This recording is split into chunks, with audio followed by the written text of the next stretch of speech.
Lent நாட்களின் 4வது வாரத்திலே செவ்வாய்க்கிழமை அன்று தேவன் நமக்கு கொடுக்கின்ற அருமையான ஒரு தியானம்.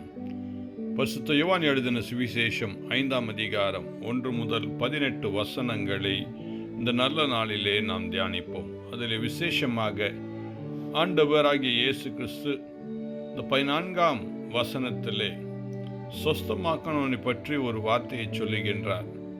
இதோ நீ சொஸ்தமானாய், அதிக கேடானது ஒன்றும் உனக்கு வராதபடி இனி பாவம் செய்யாதே என்றார்.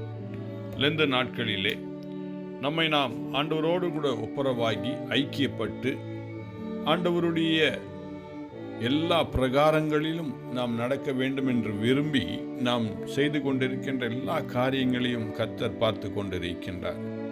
நம்மை குணமாக்கும் கர்த்தர், நம்மோடு கூட இருக்கிற கர்த்தர் நம்மை பார்த்து இந்த நல்ல நாளிலும் சொல்லுகின்ற வார்த்தை, அதிக கேடானது ஒன்றும் உனக்கு நேராதபடிக்கு இனி பாவம் செய்யாதே என்று சொல்லுகின்றார். நம்முடைய வாழ்க்கையிலே, அனுதின வாழ்க்கையிலே நாம் செயல்பட்டு கொண்டிருக்கின்ற ஒவ்வொரு நிலைகளிலும் பாவம் நம்மை ஆட்கொள்ளாதபடிக்கு ஆண்டவரோடு கூட தொடர்ந்து நெருங்கி ஜீவிக்கும் வாழ்க்கையை தேவன் தாமே தந்து நம்மை ஆசீர்வதித்து சோதனைக்குட்படாதபடிக்கு தீமை என்று ரட்சித்துக் கொள்ளும் என்று சொல்லி ஆண்டவருடைய பாதத்திலே அமர்ந்து பெற்றுக்கொண்டு வாழ தேவன் தாமே இந்த லெந்து நாட்களிலே நமக்கு கிருபை செய்வாராக.